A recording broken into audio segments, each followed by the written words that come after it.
Why you should learn to both lead and follow.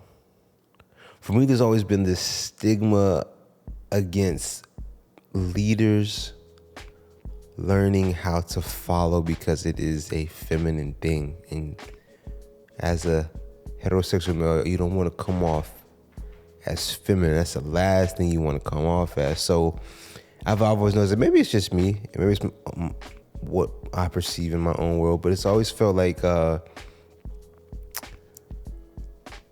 learning to follow is gay,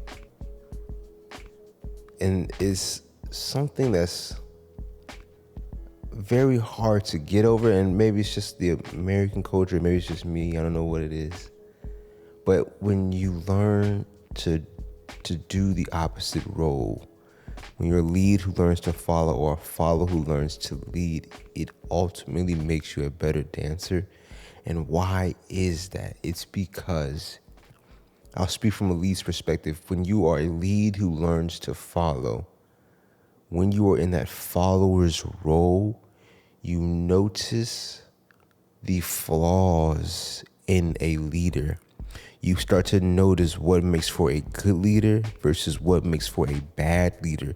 And that is something that you're able to take over and translate to your own leading. So to be even more specific, when you are a follower who dances with a lead who is not confident, who is not clear, who is not precise in what they are trying to do, you understand why it is important to do such.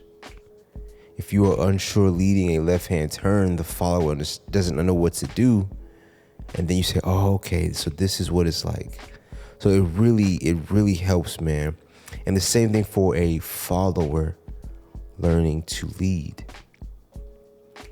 I think, and please correct me if I'm wrong, I think most importantly, I think for a follower learning to lead, I hope that you learn maybe empathy or understanding of how much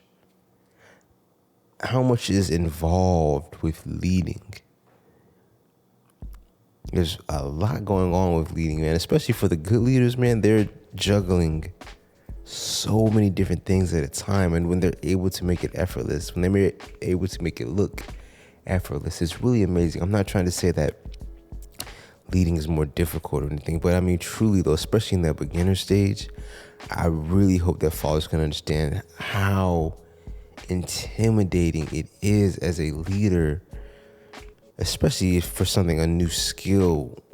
I don't know if the beginner stage as a leader in a social dance, I wonder how this compares to something else.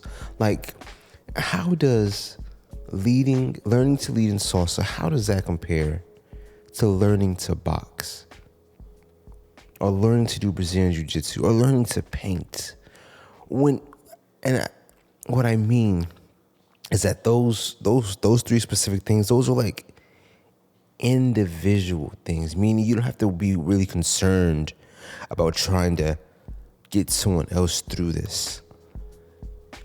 But with dancing and being a leader, you're learning to get you and another person to the same accomplished goal, but you're new at this as well. It's like you're flying an airplane and building it, or it's like you're trying to teach a language that you're reading about. You're a day ahead of the curriculum. It's very difficult, man, and I'm very curious how this relates to something else. I'm getting off subject, but still, I some of the best dancers I know have been followers who knew how to lead as well. Absolutely amazing dancers, and I've known some leaders who knew how to follow as well. They were gay though, but they were still really good dancers, man. And I guess it's just, I don't know. I only come from an American background. That's all I know.